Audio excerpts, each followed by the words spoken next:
Black people, Black Americans specifically, saved me. Black people delivered me. Black people helped me. Black people do this. Black people did that. These are the words of some special people. And they are here today to appreciate and also to share with you how Black people, especially Black Americans, have actually helped them, have actually come true for them. Yes. And why I'm putting out this video here is because of some of my Black Americans friends. If you think that you've not been appreciated, if you think that your words or what you do to people are not seen, yes, they are seen, they are noticeable, and even me that is sitting here as an African woman, I've been helped with a Black American person. And I will share that story probably at the end of this video. But first of all, I'll go in and roll out this clip for you guys so that you guys can actually see and let me know what you think about this video. Credit belongs to original creators of every clips and stitches we have in our today's episode. And this is just for educational purposes, not to come here bash anyone or insult anyone. This is us just educating one another, right? So yeah, let's dive right into it. And I'll be back with commentaries. Credit belongs to original creators of this video. Let's get right into it, guys. 3 years after my war trauma, I specifically asked for a Black mental health professional. Because when you come back from deployment, they run you through the process to get you acclimated. There's a 10-minute long process where they say, here, mental health. They do a quick assessment. Mine happened to be a Black man. And he said, you know what, you're not okay. He pulled me to a separate room with my chain of command where I started talking about ideations. He says, I think you need help. I said, no. A lot of people experience the same trauma as me. I'm not any worse than anybody else. I'm fine. I just need time. 2 months later, I was like, you know what? He's right. I started talking about my ideations to a mental health professional who happened to be white. She said, you know what? I'm about to retire. I'm going to push your case onto somebody else. And never heard from anybody ever again. So here he comes by happenstance. He said, I remember you.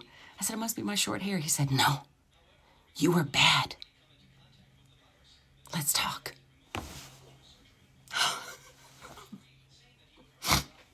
Let's talk. This isn't necessarily an easy thing to explain because my life has been very complicated and challenging and oftentimes really confusing. You see, I was born on the streets of South Korea, and I've told you guys this before. And I begged for money every day. I didn't have a home. I lived in the woods.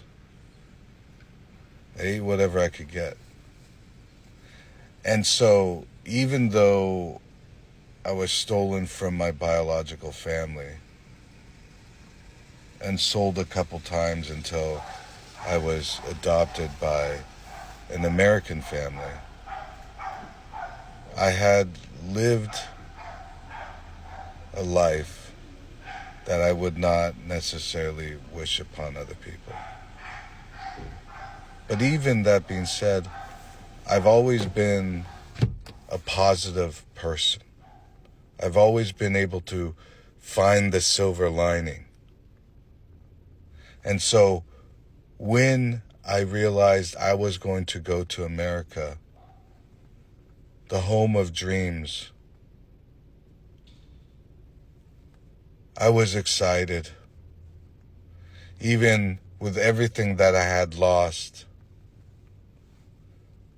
I believed it was going to be worth every teardrop.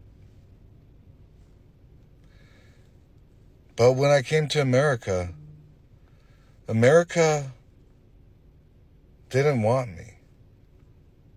When I went to school, elementary school, kids picked on me. And when I went to middle school, kids picked on me until I was too big for them to pick on me and too strong for them to ridicule me because I looked so different. And so I thought that maybe I would find other people that looked like me, that would accept me. But Asians did not trust me because the way I sounded, the fact that I had embraced the American ideals, truth and justice, the American way, to be just like Superman and help people that needed help and help people that could not speak for themselves. Honestly, there were times where I didn't want to wake up. But the people that accepted me were not the people that I had ever known. My first best friend was a little black girl when I was a little kid in Anchorage, Alaska. Their family accepted me with open arms because they too had experienced what I had experienced, but for the longevity of their history. I loved rock music when I was a kid because that's what I mostly heard from my adopted family. But when I got a little bit older, I heard the message of NWA. I saw what they were fighting for. I fell in love with the music from Belle Biv DeVoe because it showed me a side of me that I didn't know existed. When I watched black people struggle just to be heard, just to be acknowledged as humans, I realized that I was one of them. I was one of millions of people that have suffered and endured exorbitant amounts of hate and pain. To wake up every day and thank God for what they have. That is strength. That is character. And I could honestly go on, but this video is almost 5 minutes already. If you're interested in learning more about my story and how black people have shaped my life, black culture has ultimately changed my destiny, please subscribe. Subscribe to my Instagram, subscribe to my YouTube, and we'll continue on. So this is probably going to be very controversial. I feel more safe in a space shared with black men than I feel very unsafe in a space shared by white men. Now, before y'all get your panties in a wad and get all pissed off about this, when I am surrounded by a bunch of white men, I'm constantly looking around. I have no fear in a room full of black men. The reason why, when I go to the movies, I don't worry that a black man's gonna the movie theater. When I go to my church, I don't worry that a black man's gonna the church. When I go to the mall, I don't worry that a black man's gonna the mall. When I go to my children's school, I don't worry that a black man's gonna the school. Black men will target 1 or 2 or 3 individuals. White men will go schools, movie theaters, churches, your grocery store. So before you say that you're worried about being surrounded by black men, you better think about that.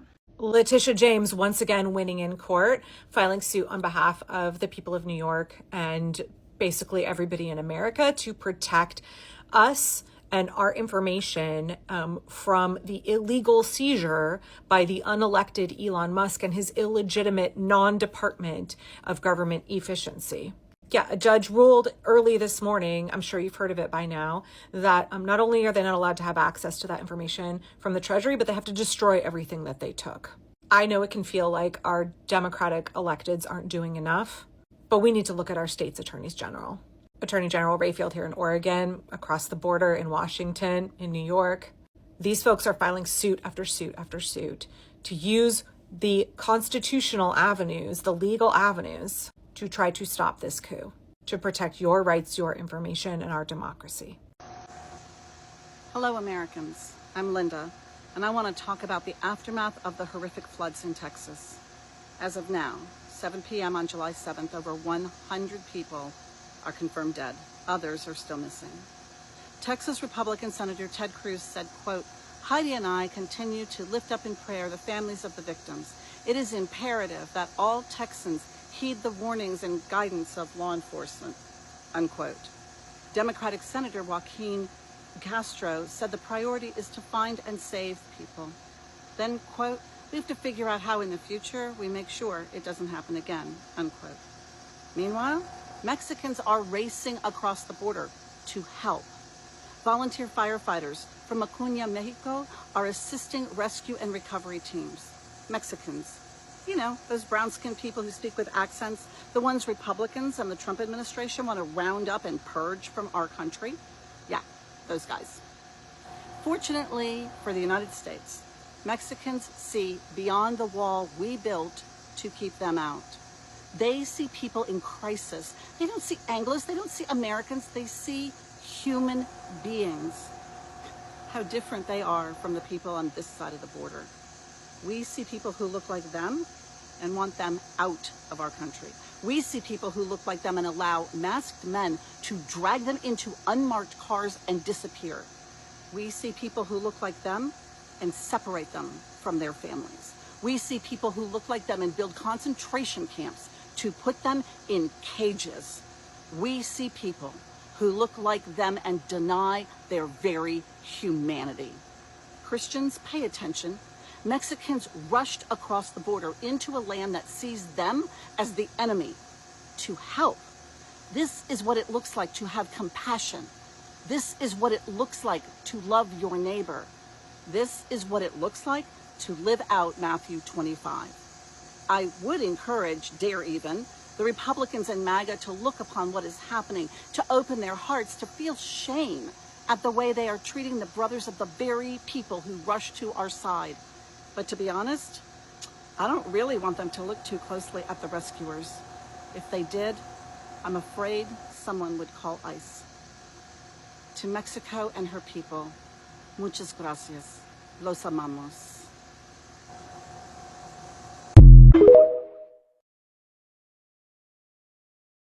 So I've talked about how foreign people of color are jealous of the perceived privileges that Black American people have.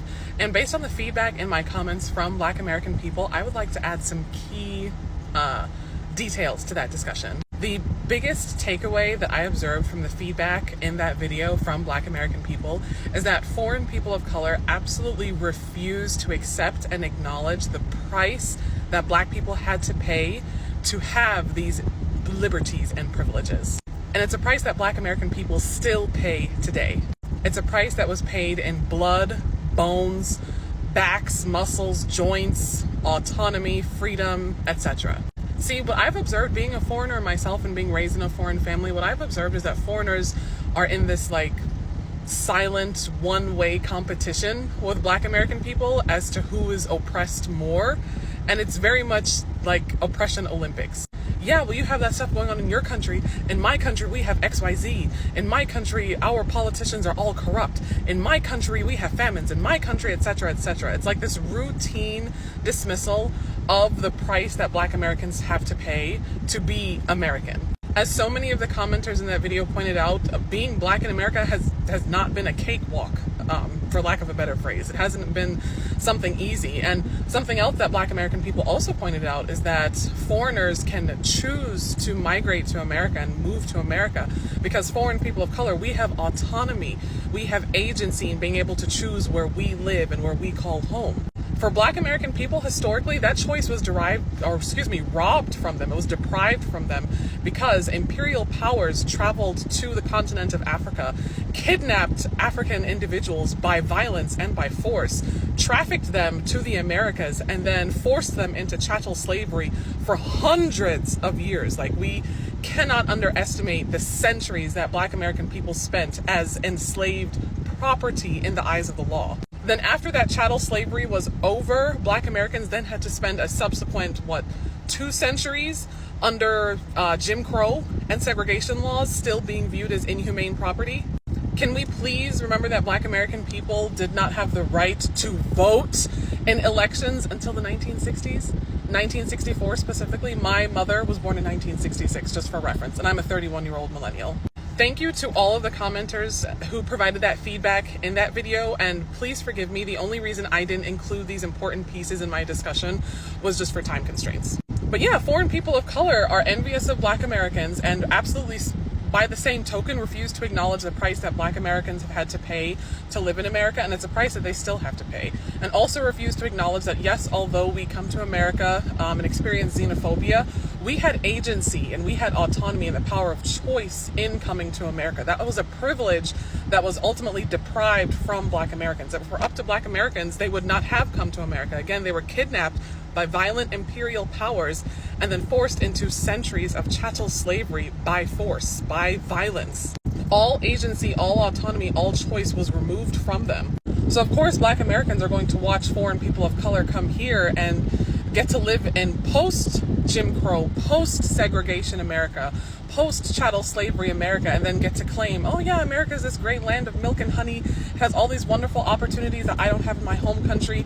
And Black Americans, they don't take advantage of those opportunities. Because let's keep it real, with the existing anti-Blackness that, pervades every society on the planet, foreign people of color thus come to America and view Black Americans as lazy and thuggish for not taking advantage of all the opportunities that exist in America. Well, yeah, we can come to America and immigrate to America in the 90s and the early 2000s and say, yeah, there are opportunities, because we weren't subject to the centuries of oppression that Black Americans were subject to. Yes, our ancestors in our home countries were subject to it, but our ancestors didn't do anything about that oppression, which is why we had to leave our home countries. Black Americans here in America did, and that's why we have freedoms, because of Black Americans. And that's why you see so many foreign people of color feel perfectly comfortable fixing their lips and talking down on Black Americans, because I don't know if the psychology of it, like I've talked to my own family about this, like, is it that you view yourself as white? Is it that you view yourself as, now that you're American, you can oppress someone else, and whom you choose to oppress is Black people? Because as I've observed, foreign people of color never have this energy for the actual white systemic structures and institutions that actually oppress all of us. Foreign people of color, like I've said before, also envy the fact that Black Americans protest and boycott and speak up and fight and advocate in ways that foreign people of color don't do in our own home countries, and then come here and have the audacity to speak out the side of their necks towards Black Americans as if, like, what, you think you're white in this structure? You think you're white in this system? Because I can assure you, we're not. So if you are a foreign person of color living in America who emigrated here, or you're the children or grandchildren of immigrants, please understand and accept quickly that the only reason we were able to have the agency or the autonomy to even migrate to America in the first place is solely because of the work of Black Americans. And Black Americans living in America are American in name only. I can assure you the privileges and the liberties that we wax poetic about do not exist for most Black Americans, and have not existed for Black Americans for centuries. Y'all are so conditioned in white supremacy and colonialism. You are literally, like, people who would be like, oh, Blackness is not a monolith, are literally making Arab Americans, Muslim Americans, Palestinian Americans, so on and so forth, the reason why you are not supporting and don't care about the death of people in a whole different part of the world, right? Like, you're like, oh, well, if you didn't support Kamala, I don't care if you kids get blown up in a whole different part of the world. Like, make it make any sense. And it's not just about you being like, oh, we're putting ourselves first. Like, y'all are on here joking about Palestinians dying now. Like, this is white supremacy. Like, what are y'all doing? Like, come on.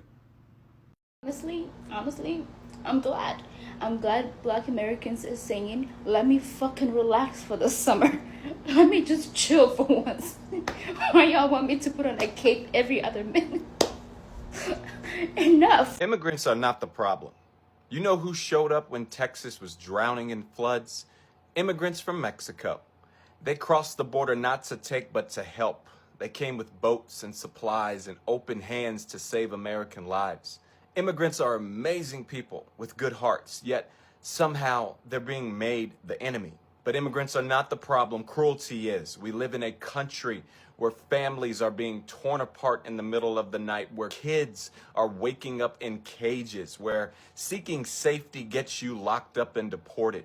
And people just scroll by it like it's nothing. But I can't, because I still get to work. I still get to eat and live my life. And that guilt, that weight, it sits heavy on me, because I know while I'm safe, someone else is praying ICE doesn't knock on their door. So no, I won't shut up about it. I will speak for the people who can't, for the ones afraid to leave their homes, for the ones who risk everything to help us and are still being blamed. If this makes you uncomfortable, it should. Because if we don't feel anything, we won't do anything. So if you agree, comment, immigrants are not the enemy. Let's make this impossible to ignore. Immigrants are amazing people. Our greatest allies have been the Black community. Black and Asian solidarity has a long, long history. Not to mention, the Black community is one of the most supportive of marginalized groups that has ever uplifted the Asian community and actually put effort into supporting us. I'm probably gonna piss a lot of Asians off for saying that, but it's literally the truth, and I fucking see it for what it is. Black people saved me. And it's not some tagline. I was born on the streets of South Korea. I begged for money every day, door to door. I got taken from my biological family, put in a home, adopted or sold to an American family that had really great intentions. Really great intentions. But they were ill-prepared, and the system was just messed up. And life didn't really become easier, it became tougher. But Black people saved me. Their culture, their music, their resilience. And one day, I hope everyone sees the beauty. It is reality. It has been proven in different ways how Black Americans actually help people, how Black people actually save people, how they actually go into risking their own self just because they want you to feed, they want you to clothe, or they just want to prove to you out there that there is another thing that is called love. And yes, I've also been a proof of it. I've said it countless times, and I can't stop saying it because of the blessing I've gotten from my Black American mom and dad. Adopted me all the way from US. And I know the impact that they have contributed in my life positively. Even till this point, till this day of me getting married, I know have they been able to come true for me. And these are just few clips of what people have to say, of how good these people are. Black American people are the only people that can go out of their way just because they want to make someone comfortable. It's either you accept it or leave it. That is fact. That is reality. They are the only people that can risk their life just because they want someone to survive. And I wish a lot of people can actually be able to emulate from them and learn how to treat people better. I think the world will definitely go far and will be in a better place. Do you get? They do not mind your tribe. They don't mind where you're coming from. They don't mind where you're going to. They don't mind your color. They don't mind how you look. The only thing that these people are more bothered is, how do we help these people? How do we help this person? How can we make this person see that the world is more than what this person is actually saying? A lot of people, even immigrants, have been able to pull out some video. I think I did a video like that where immigrants are personally coming out to appreciate Black Americans, that if not for Black Americans, they wouldn't have been where they are. That Black Americans have actually come true for them more than the palm-colored people. Now, do not get me wrong, so that we don't get this point of this video wrong. I'm not saying that the palm-colored people are not helping, right? I'm not saying they're not helping people. Yes, they are, but just few percent of them. But out of 100 of Black Americans, 70% are willing to help you. 70% are willing to lift you. 70% are willing to listen to your cry and understand where you are coming from. And that's the beauty that spells it all. Honestly, Black American people are sweet soul, and I can't help but just to keep preaching that. That is why when I see some Africans actually coming to take them for granted, I get pissed off. I get fumed because you don't know the people you're taking for granted. That is why when I see some people calling them lazy, I ask myself, are you sure these people are lazy? After everything that these people have gone through, and these people are trying to be successful, these people are still standing, these people are wasting strong, you dare call them lazy? They are not lazy. They are special people. And sometimes when they said enough is enough, we're not doing again, I respect that because why? A lot of people take them for granted. I've also seen that on TikTok, where Black American people will come out, support a lot of people, but once it's time for those people to actually come out and support this said Black American, they just disappear. And that is why I see some of my African brothers as people that are very greedy. Yes. Because I keep saying it. I must not have money to give you for you to appreciate me. I must not have clothes to give you. But my relationship, my kind words towards you, my prayers can also contribute to your life. And the earlier people start realizing and start behaving like these Black Americans and start helping people and start laying hands, like lending to, how do I even put it? And start helping homeless people that do not have, the better for us. Black Americans are sweet people. Black Americans are kind people. Black Americans are people with beautiful soul. And I have been able to testify to that, and I will continue to testify to that. Yeah. I'm not saying they don't have their flaws. They have their flaws. They also have what is eating them up. But in all of their ups and downs, they still look out for the best, for people to be able to enjoy. Even if you are their color, even if you're not their color, even if you don't like them, they can still lend you their hands of likes. There's just a lot to say about these Black American people, and I hope God just come true for them. I just hope so. That's just my prayer for them, because as at this point, with the way things is going, is making them looking like maybe they are being forsaken, or people do not remember the good deeds that they are doing. But as a Black American out here, as a Black American person that you're watching this video, I want you to know that your good deeds are not being forgotten. They never. Never. Even if people don't come to preach it, just know that you are the kindest and the sweetest person in the whole wide world. Thank you so much for watching my videos. If you have not subscribed, subscribe, like this video, drop me a comment. And lastly, do not forget to share for every other person to get this good news. Credit belongs to original creators of every clips and stitches we have in our today's episode. And guys, this is just for educational purpose. With no further ado, I'm going to be Simba, and I'll see you guys in my next one. For now, bye guys. I love you guys. Mwah.